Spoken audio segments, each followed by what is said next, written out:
These 5 mistakes had the capacity to ruin your English exam। और अगर आपने ये 5 मिस्टेक अपने पेपर में कर दी तो आप जो आसानी से 5 से 6 नंबर ज़्यादा पा सकते थे वो आप नहीं पा पाओगे। Hey guys, welcome to my channel. This is Rishika and I scored 95 out of 100 in CBSE Class 12 board exam last year. And in this video, I'm going to share 5 mistakes जो मैंने पेपर में कर दी थी जिसकी वजह से मेरे number कम हो गए। And if you will avoid these 5 mistakes, then you can score 100 on 100. So without wasting any more of your time, let's start the video. So first mistake is going to be not learning the name of authors and poets. तो कई बार ऐसा होता है कि question directly भी आपसे पूछ सकता है, like if it's an extract जो स्टोरी से उठा के डाल दिया गया है या फिर पोएम का कोई पैरा है वो ऐसे ही वहाँ पे पेस्ट कर दिया गया है, तो इस टाइप के क्वेश्चंस में वो आपसे डायरेक्टली भी पोएट के नाम पूछ सकते हैं, पर मोस्टली ऐसा होता नहीं है। But you have to learn author और पोएट्स के नाम, क्योंकि जब भी आप कोई आंसर लिखोगे and you start your answer with in poets and pancake, इन्होंने मतलब जो भी राइटर का नाम है अब तो मुझे याद नहीं, तो आप वो लिख दो कि स्टोरी का नाम और राइटर का नाम in the beginning of every answer. इससे आपका इंप्रेशन एग्जामिनर पे बहुत अच्छा पड़ेगा, जो कॉपी चेक कर रहे हैं उन पे बहुत अच्छा पड़ेगा and you can score better. तो मेक श्योर जब भी आप चैप्टर रीड कर रहे हो पोएट और ऑथर का नाम जरूर से याद कर लेना। And also name of the chapter, ये बहुत कॉमन है, मुझे बोलने की जरूरत नहीं है, लेकिन कई बार ऐसा होता है कि हम लोग को exact name of the chapter याद नहीं रहता है। सो आप मेक श्योर कि आप नेम ऑफ द चैप्टर और ऑथर का नाम बहुत अच्छे से याद कर रहे हो। And the second mistake is not reading the chapter from the book. कई बार ऐसा होता है कि हमारे पास उतना टाइम नहीं होता है या फिर हम इंग्लिश को बहुत हल्के में लेते हैं, तो हम उसकी रीडिंग नहीं करते। We just watch one shot video, उससे हमें कहानी पता चल जाती है क्या है और हम वैसे ही उठ के पेपर में चले जाते हैं। या फिर हमारे क्लास टीचर ने वो कहानी सुनाई है तो हमें कहानी पता है कि स्टोरी में होता क्या है, कैरेक्टर्स कौन है, और हमें लगता है इतना इनफ है। बट बोर्ड एग्जाम में इंग्लिश के इतना इनफ नहीं होता है। You have to read the story line by line, क्योंकि स्टोरीज में कीवर्ड्स यूज होते हैं और अगर आप वो कीवर्ड्स अपने आंसर में यूज करोगे, सी एवरीवन नोज दी स्टोरी, एवरीवन नोज दी स्टोरी। वहाँ पे हर एक बच्चे को जो भी थोड़ा सा भी अटेंटिव है उसको स्टोरी पता है, उसको कैरेक्टर पता है, उसको पता है इसमें क्या होता है। तो फिर क्यों कुछ बच्चों को कम मार्क्स मिलते हैं और किसी को ज़्यादा? That is because of the way you right it. तो जो बच्चे कीवर्ड्स यूज करते हैं, जो ऑथर का नाम लिख रहे हैं, जो स्टोरी का नाम लिख रहे हैं, जो सिस्टमैटिक वे में आंसर कर रहे हैं, they will obviously get more marks than people who are just writing the whole story in every question. This is not how you are suppose to write an answer. तो आप जब तक story read नहीं करोगे, एक बार दो बार आपको वो कीवर्ड्स याद नहीं होंगे, और अगर आपको कीवर्ड्स याद नहीं होंगे तो आप अपने आंसर में वो लिख नहीं पाओगे। See there is a shortcut to this, जो कि मैं एकदम ही सजेस्ट नहीं करूँगी। If you have any more time, अगर आपके पास 1-2 घंटा भी एक्स्ट्रा तो आप एटलीस्ट चैप्टर रीड करो। पर अगर आपको तब भी नहीं करना है then you can watch one shot video in English.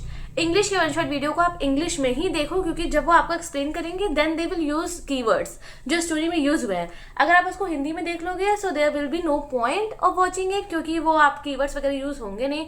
आप समझने के लिए ऑब्वियसली हिंदी में देख सकते हो, पर अगर आपको कीवर्ड्स के लिए देखना है so make sure you watch it in English, और बेटर होगा अगर आप चैप्टर रीड करो। Now the third mistake is wasting too much time on reading comprehensions. Reading comprehensions में फ्री के मार्क्स मिलते हैं, इसलिए हम लोग उस पर कुछ ज़्यादा ही टाइम लगा देते हैं, बहुत ज़्यादा उसको ध्यान से रीड करते हैं, बहुत ज़्यादा ध्यान से लिखते हैं। एंड ध्यान से करना is not a mistake, that is a very good thing. But reading comprehension में हम लोग बहुत ज़्यादा टाइम लगा देते हैं, और इसको अवॉइड करने के लिए we can follow a right approach, we can follow systematic order. और वो क्या होगा? That will be to read the questions first. I am sure आपने ये पहले भी सुना होगा, but I just wanted to repeat it. तो सबसे पहले आपको अपना पैरा नहीं रीड करना है, आपको क्वेश्चंस रीड करने हैं। एंड जब आप क्वेश्चन रीड कर लोगे तो आपको एक आइडिया, आपको खुद एक ओवरव्यू मिल जाएगा, एक आइडिया लग जाएगा कि ये पैरा किस चीज़ के बारे में है। जैसे अगर कोई पैरा एनिमल्स के बारे में, तो obviously questions will be related to animals, तो आपको आइडिया लग जाएगा अच्छा एनिमल्स के ऊपर जो क्रूएलिटी हो रही है उसको रोकने, उसके अगेंस्ट में ये पैरा लिखा गया है। तो फिर जब आपको क्वेश्चंस के आइडिया, आपको पैरा का आइडिया लग जाएगा, आपको क्वेश्चंस पता चल जाएंगे, then when you will read the para तो आपको वहाँ पे आंसर्स बहुत ईजिली मिल जाएंगे। और ये सब काम आप 10 से 15 मिनट के अंदर कर सकते हो सारे रीडिंग कॉम्प्रिहेंशंस में। तो इससे आपका टाइम बहुत ज़्यादा सेव होगा और आपके मिस्टेक करने की चांसेस भी कम हो जाएंगी। Now the fourth mistake is not learning the format of the writing section. ये फॉर्मेट के जो नंबर होते हैं ये आपके फ्री के मार्क्स होते हैं, इसमें आपको कुछ भी नहीं करना। अगर आप लेटर टू एडिटर लिख रहे हो तो आपको बस फॉर्मेट याद रखना है कि पहले किसका एड्रेस होगा फिर क्या होगा, और इससे आपको 2 से 3 नंबर बहुत आसानी से मिल जाते हैं 5 मार्क्स के क्वेश्चन में। अगर आपको ये याद है कि आपको पहले नोटिस की हेडिंग डालनी है, फिर लिखने के बाद आपको बॉक्स बनाना है, तो ये सब बहुत छोटी छोटी चीज़ें हैं जो आपको 5 नंबर आसानी से दिला देती हैं।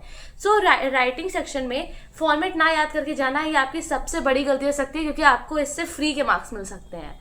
Now the fifth mistake is obviously going to be paper presentation. Paper presentation, answer sheet का प्रेजेंटेशन हर पेपर में इंपॉर्टेंट होता है, but specially in language paper जो कि हिंदी और इंग्लिश है, उसमें आपका ये बहुत ज़्यादा इंपॉर्टेंट होता है। तो क्या ऐसी कुछ चीज़ें हैं जो आप करके अपने पेपर, अपनी आंसर शीट को बहुत सुंदर बना सकते हो?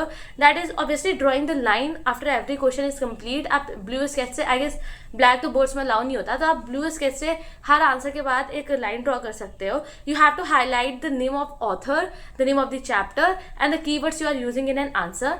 एंड ऑल्सो अगर आप राइटिंग सेक्शन में लिख रहे हो देन मेक श्योर कि आप एक आंसर को अलग पेज में लिखो, एक पूरे पेज में वो आए। ऐसा नहीं है कि अगर आपका इतना सा स्पेस बचा है तो आपने थोड़ा सा इधर लिख दिया, थोड़ा सा उधर लिख दिया और फिर आप इधर आधा बॉक्स बना रहे हो, उधर पूरा बॉक्स बना रहे हो। We are not doing this. और मेक श्योर कि जब आप इंग्लिश का पेपर लिख रहे हो, कोई भी पेपर लिख रहे हो, तो आप उसको एक सीक्वेंस से आंसर करो। You can change section wise, कि अगर आपको सेक्शन सी पहले करना है तो आप कर सकते हो, but I will not suggest that.